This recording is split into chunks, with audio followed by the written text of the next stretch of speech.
And you said you were living apart from your wife. Yes. How long had it been since you'd last seen Mrs. Dorn?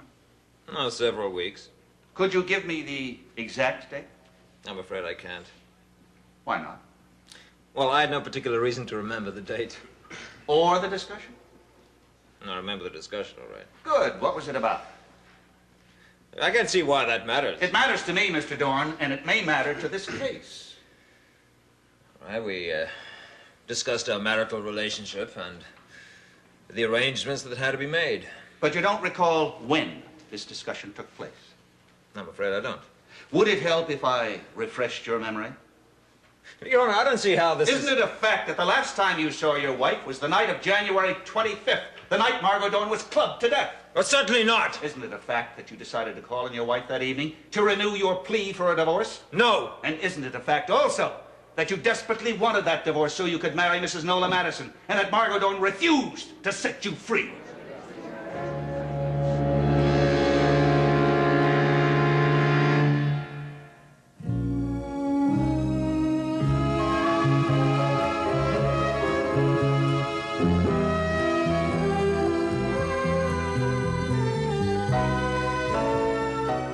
Didn't you demand a divorce from your wife?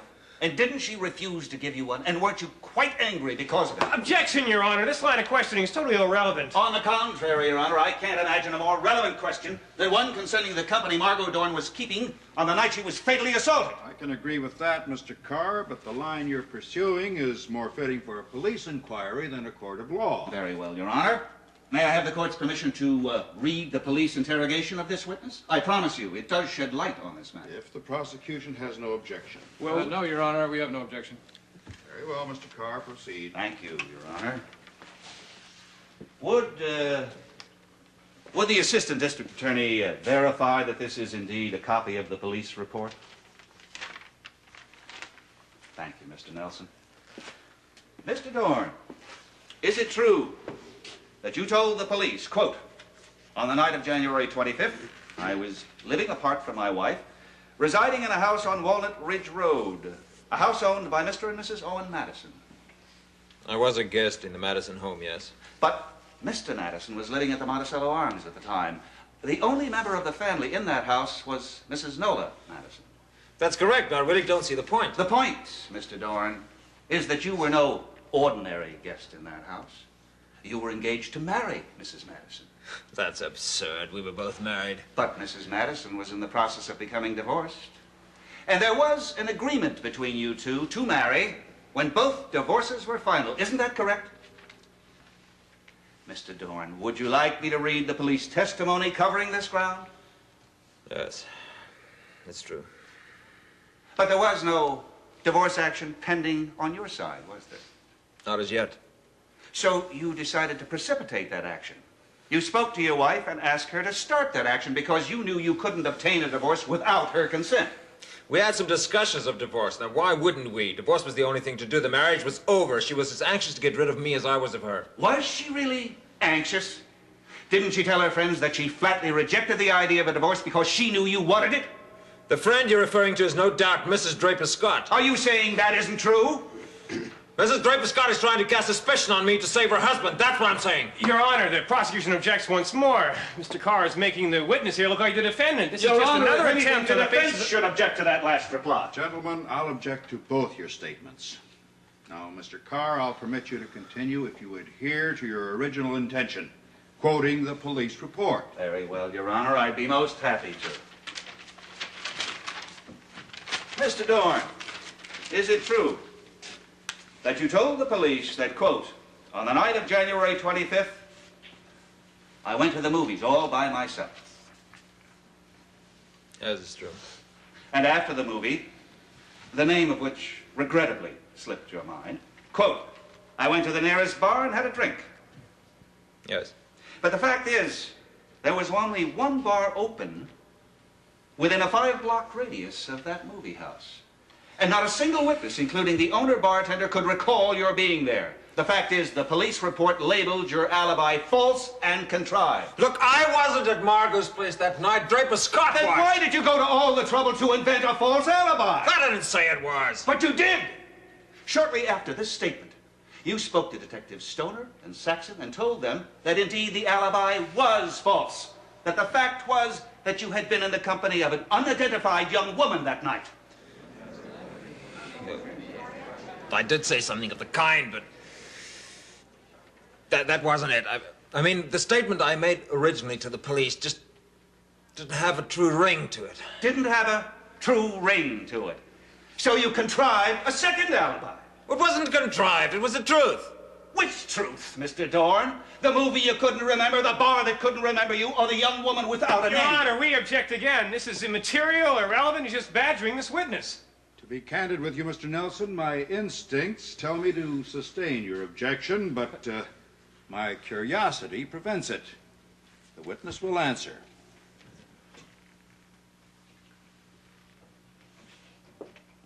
All right.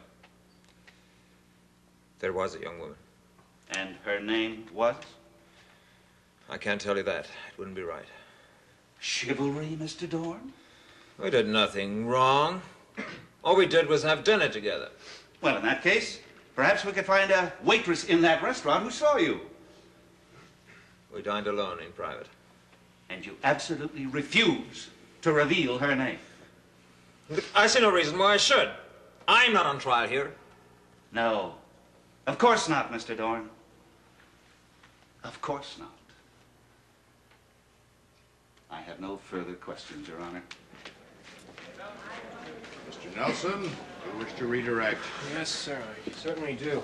Now, Mr. Dorn, now you swear that you were nowhere near 123 Rivershore Drive on the night of January 25th. I was not. Now, is there anyone who could verify that statement, except, of course, this young lady? I suppose not. Then will you please tell the jury the name of this woman? I can't. She's married.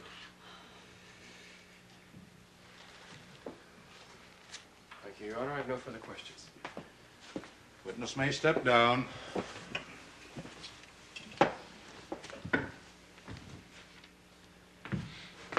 This court will be in recess until 1:30 p.m. All rise. Well, I hope you're satisfied. You just blew our surefire case. Necessarily? Think positively. Well, listen, we got to talk about this, all right? What about lunch? Oh, I got lunch date. It's Zweibacher for 2 with my little boy. I'll see you later. Mike, I'm so happy. It was wonderful. But you did. I think we did it now. No, take it easy. He hasn't proven anything yet. Oh, come on, Draper. You saw how guilty Elliott looks, and you know why. Oh. Because I believe he is guilty.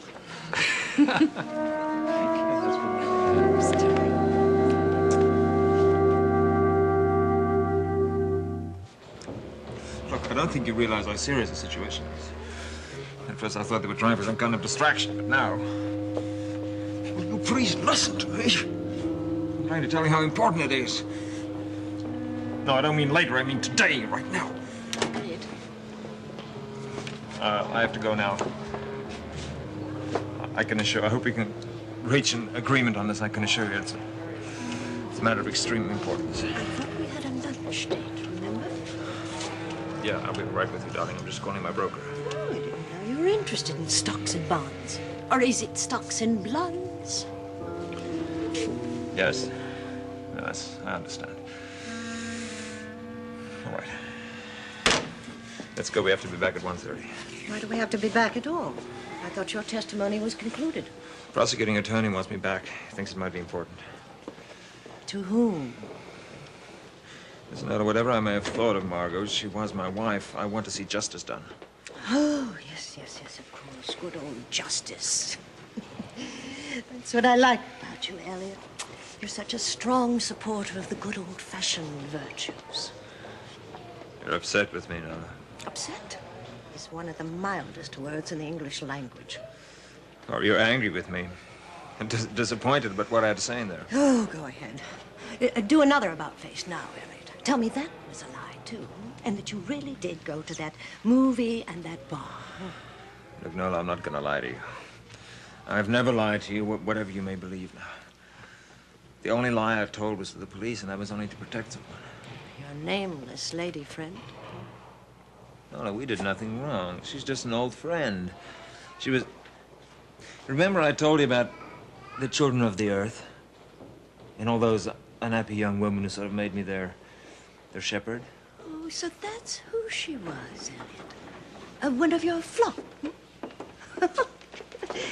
Well, do you want to know something? You were the sheep in that courtroom, my darling, and you were being led right to the slaughter. No, but that's ridiculous. I was nowhere near the scene of the murder. Yes, but you can't prove it, can you? Or rather, you won't prove it, which amounts to the same thing. Poor, but you look so bewildered. I don't think you realize what really happened in that courtroom. You thought you were a witness for the prosecution. Yeah, but I was. You were a strong man, darling. Set up by Draper Scott's good friend, Logan Swift, so that Mike Karr could knock you down. Don't you see? They're trying to prove reasonable doubt. Aren't you clever enough to see that? Of course I know what they were trying to do, but they're not going to get away with it. Oh, it seems to me they have gotten away with it, darling. They've made you look as guilty or more guilty than Draper Scott. And that means he may be declared innocent. And then what do you suppose the police will do? Do you think they'll forget that it's an open case? Oh, no, no, no, my darling. They'll go after the next likely suspect. Do you understand?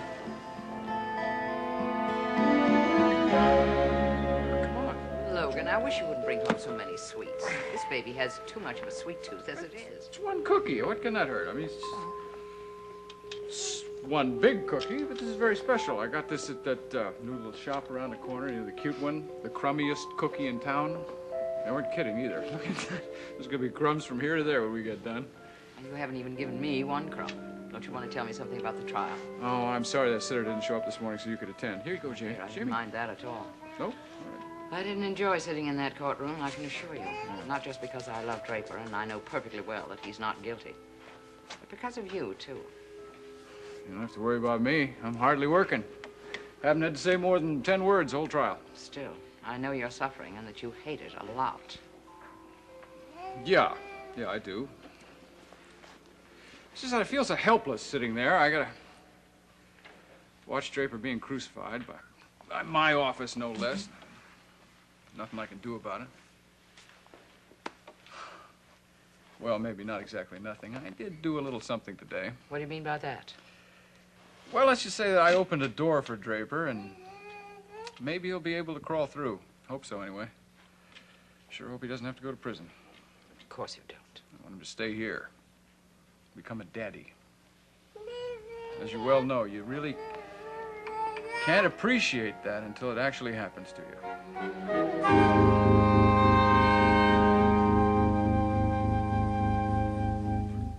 I do wish you wouldn't eat so fast. Don't have much choice, do I? Court convenes at 1:30. I'm probably going to be late as it is. Oh, boy, if I get caught in that bridge traffic. You said it wasn't vital for you to be there. No, it's Cliff Nelson's case. The only reason I'm there at all is to make sure he doesn't go berserk. I think he's doing a good job. Huh, damn good. He really surprises me. Tends to be a class clown around the office, you know. In that courtroom, he's all business. You can't expect him to try and lose the case. No, I guess I can't. He's got to do his job. I've got to do mine. Who knows? Maybe that stunt we pulled today will... Just have to wait and see. You're right. I got to run. Jamie, you gonna give your old man a kiss before he has to leave? Huh? Huh? I don't blame you. He's pretty ugly. I love that kid. Well, it shows. You think he knows it? Of course he does. All children know it. Huh? If you love them, they feel happy and secure. And if they suspect you don't, well, that's where you get a lot of your customers. That simple, huh? Love kids, stop crime. Oh, well, it's true. I believe that. And not only for children. Adults need love, too. Oh, well, I can take a hint. Give us a big wet kiss. You better run along. You said you're late. Okay, you take care of him, and you take care of yourself, too. You understand? It's us against the world. Don't forget that.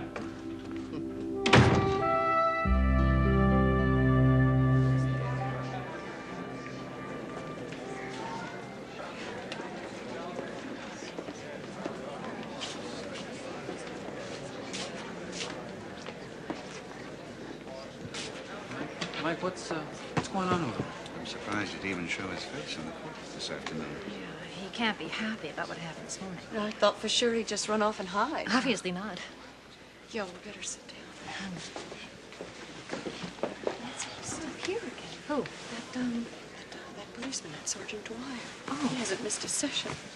No, he hasn't, but I don't understand why it upsets you so much. I mean, are you sure that you haven't seen him before? No, the first time I saw him was definitely the first day of the trial when he gave that testimony. And I can't be more specific. I don't know what it is, but there's just something about seeing him that gives me a chill all over my body, and I really don't know what it is. All rise.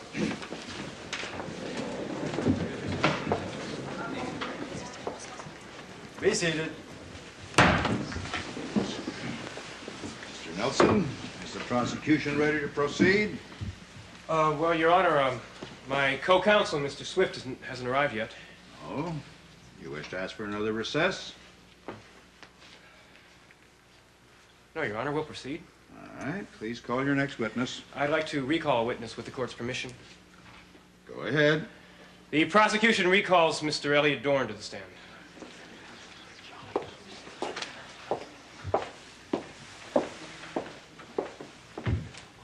Mr. Dorn, I assume that you realize that you're still under oath. Yes, Your Honor.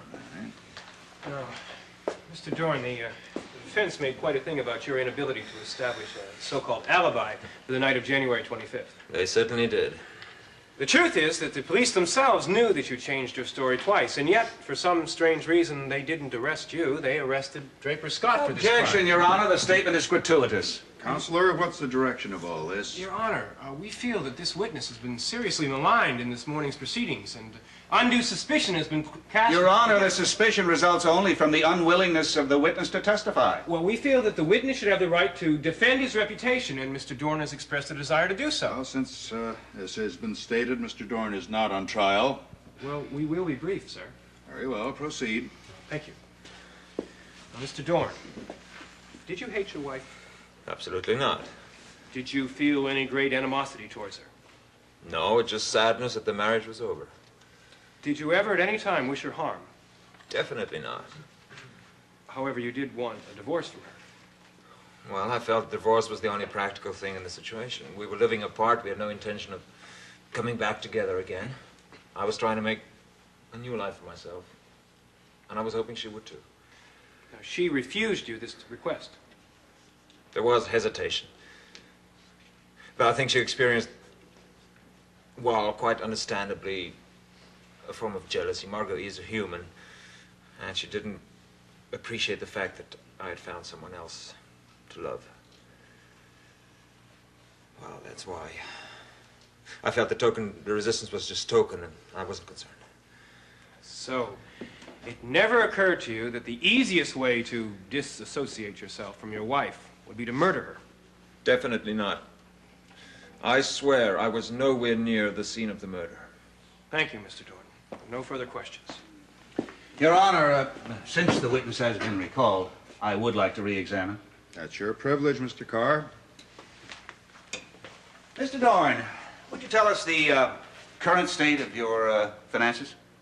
I believe that's none of your business. Isn't it a fact that at the moment you have no income, no savings, no means of support, and you are totally and completely dependent on the charity of Mrs. Nola Madison? And isn't it also a fact that your wife left you not one penny in her will, as you knew would happen, and that you would have no claim on Mrs. Madison's fortune unless you were legally married to her? Objection, Your Honor! This has nothing to do with this murder trial. Sustained. I think this has gone far enough, Mr. Karr.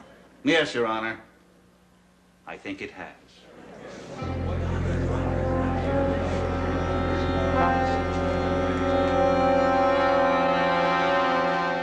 Mr. Nelson, do you wish to call another witness? Yes, Your Honor, we do. We have another witness in connection with the testimony you just heard, but it'll take some time for the witness to get to the courthouse. Oh, how much time? Well, she said she would be here any minute. She? Yes, Mr. Dorn has made an arrangement for the young woman in question, the woman who will verify his whereabouts on the night of January 25th, to come here and testify under oath. Your Honor, we object both to this delay and to the witness. As the prosecution has stated, Mr. Dorn is not on trial here. Well, we respectfully submit, sir, that is exactly what Mr. Karr is implying here, that Mr. Dorn is the defendant. and we feel that he has a right to call a witness on his behalf. We'll allow a 10-minute recess for your witness to appear. Now, if the bailiff will please step to the bench. What is going on? I wish I knew. Mike, you don't think this woman really exists, do you? I'd be very surprised if she does. It can't. He's lying. I know he's lying. He, at another time, might have been right, but he was at Margo Dorn's apartment that night. What the hell is going on here? I don't know, boss. This guy says he can produce this witness. The only way right now to save our bacon is to cast all suspicion away from Elliott Dorn. That is what you want on the witness. Oh, who is it?